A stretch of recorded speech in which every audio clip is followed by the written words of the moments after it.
Hi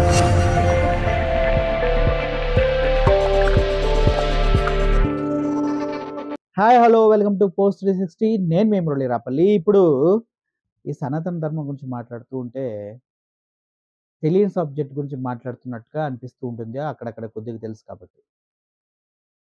మీకు కనుక మొత్తం సనాతన ధర్మం రూల్స్ అండ్ రెగ్యులేషన్స్ తెలిస్తే దయచేసి ఆ పీడిఎఫ్ ఏమైనా ఉంటే ఎన్ని పేజీలైనా పర్లేదు, మేము చదువుతాం, అది మాకు పంపించండి. ఎవరైతే సనాతన ధర్మం గురించి క్లియర్గా తెలిసి మాట్లాడతారో వారికి మాత్రమే నేను చెప్తున్నాను.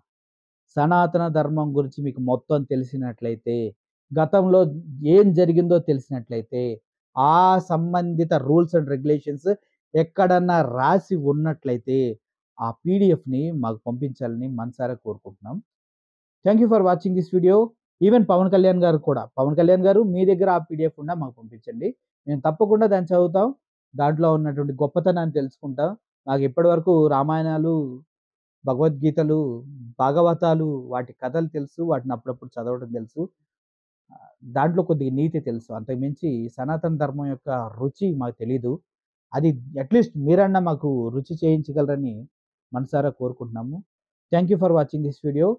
ఒకవేళ పవన్ కళ్యాణ్ గారు ఉదయనిధి స్టాలిన్ పైన చేసినటువంటి వ్యాఖ్యలు ఖండించదగ్గవైతే ఖండించేద్దాం. ఒకవేళ అవి ఉదయనిధి స్టాలిన్ గారు చేసిన వ్యాఖ్యలు కరెక్ట్ అంటే వాటికే మనం చేయకూడదు. సో, మనకు కావాల్సింది మనం హ్యాపీగా బ్రతకడం. మన జీవితం పక్కవాడి చేతిలో పెట్టకుండా ఉంటాం. We want peaceful life, happy ending. That's it. Thank you. Thank you for watching this video. I am Murali signing off. Thank you so much.